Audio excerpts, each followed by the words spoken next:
and rolling right along with our continuing series of looking at movement sophistication and how to incorporate it into our training. This round, we're looking at TacFit's push plank. Now last week, we started off with the push plank knee. So we were doing the push plank on our knee. This week, we're coming up off of our knees. So it's going to be now taking, first it was connecting the palms into the rest of our body. So we were going from hands all the way through our arms into our core and maintaining tight, tight, tight. Now we're going to raise the knees up and start to make the connection between ball of foot and hand. So as we're moving through, we're going to come up, knees off the ground. And back. And back. And back. And back.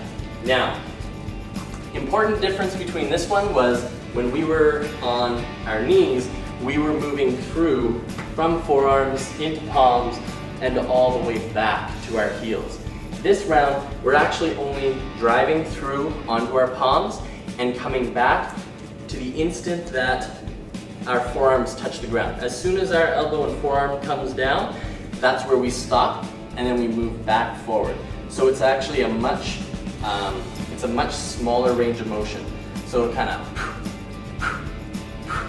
but we need it to be small right now because the knees are off the ground. It creates a big disconnect as soon as you take your knees off, and you'll start to see where the weakness lies.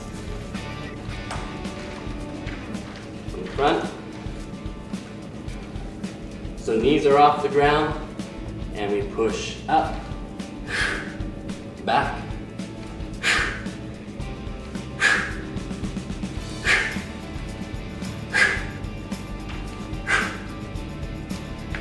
Now, again, keep the shoulders packed, keep the elbows in tight, core is engaged, lats are fired up, good and tight, and as we come forward, we're tucking that pelvis in to engage the core. And as we're pulling ourselves forward, this one, you're pushing, you'll feel yourself. You'll need to push off the ball of foot, and then drive back. And you'll still actually feel the simultaneous pull in your legs as well. Just as when we were doing it with the knees, this time you'll feel it. You'll feel the ball of foot gripping in as you feel your hamstring pulling back in the reverse direction. That's week number 2. Have at her. We'll see you next week.